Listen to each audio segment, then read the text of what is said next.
Peternak asal Boyolali Pramono, saudara, kini gundah karena usaha dagang pengepulan susunya terancam gulung tikar setelah mendapat tagihan pajak ratusan juta rupiah. Padahal ada ribuan peternak sapi yang sangat bergantung pada pengepulan susu milik Pramono. Bagaimana upaya Pramono mengatasi masalah ini? Sudah hadir bersama saya ada Bapak Pramono dan juga peneliti senior Indef Tauhid Ahmad. Mas Tauhid, selamat malam. Pak Pramono, selamat malam. Selamat malam, apa kabar? Kabar baik Pak Pramono, saya mau ke Bapak dulu. Bapak, jadi benar Bapak ini menunggak tagihan pajak ratusan juta rupiah, Pak? Ya, katanya menunggak 671 juta. Menunggaknya itu atau tidak dibayarkan itu sejak kapan, Pak? Sebenarnya saya nggak tahu itu. Itu kan 2018 saya itu sudah bayar 5 juta. Jadi tahun 2021 saya dipanggil kantor pajak.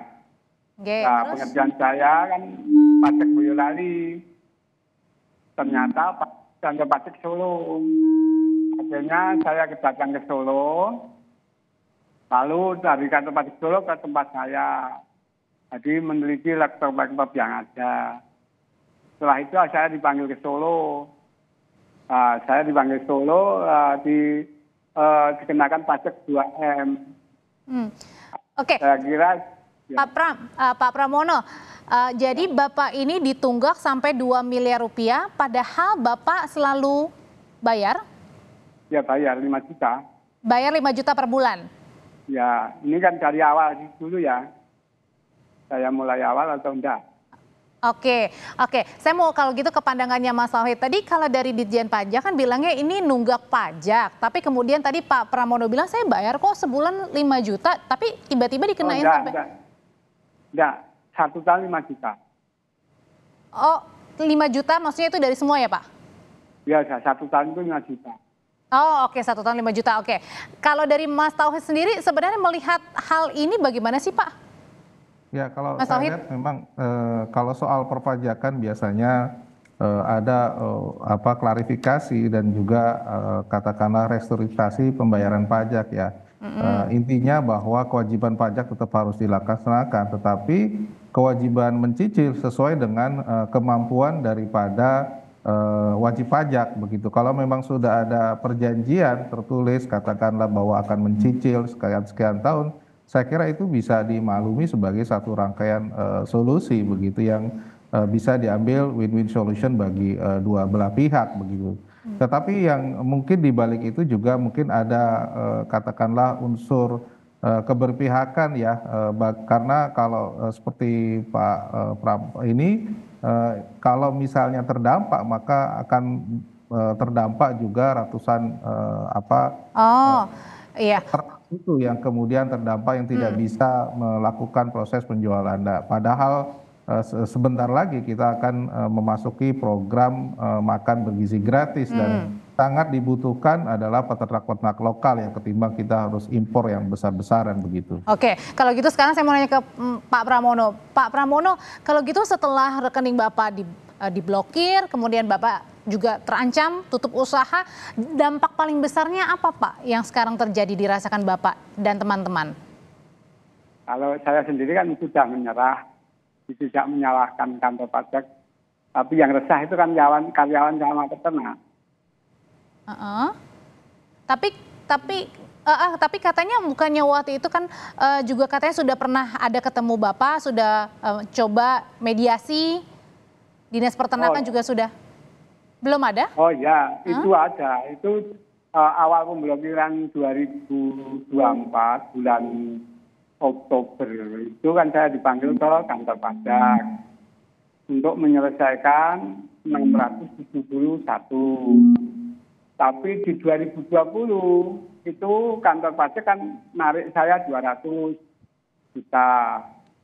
Kalau kamu bisa membayar 200 juta, semua urusan selesai gitu loh. Karena 2020 itu saya anggap bayarnya sudah selesai. Kenapa sekarang masih ditarik 600 juta, 71 juta gitu. Oke, Pak. Iya. Pak Pramono, jadi yang kemudian saya juga pengen tahu sebenarnya dampak yang paling dirasakan dengan penutupan rekening ini, kemudian usaha Bapak juga terancam gulung tikar, ini apa yang paling dirasakan Pak bersama teman-teman?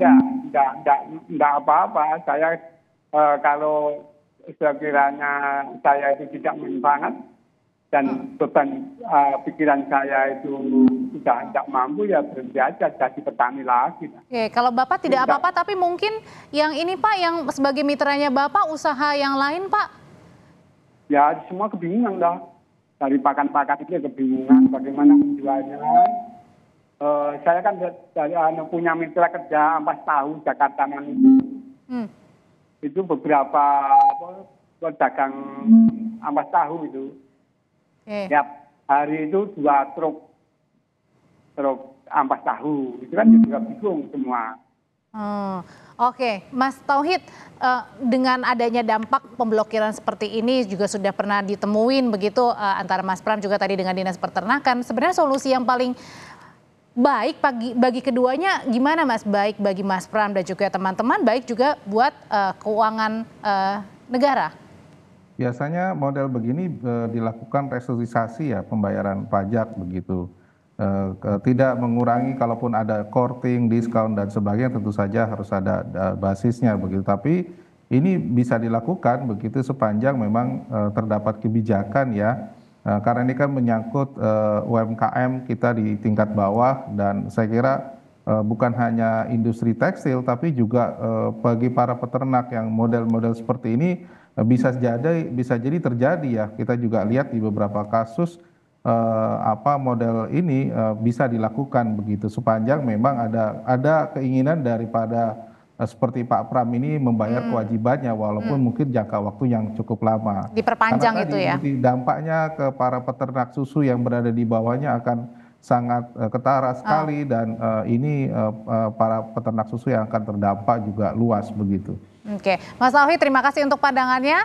Pak Pram terima kasih untuk ceritanya, semoga cepat selesai ya Bapak ya, supaya Bapak dan teman-teman juga bisa kemudian menjualkan susunya lagi, melanjutkan usahanya. Selamat malam.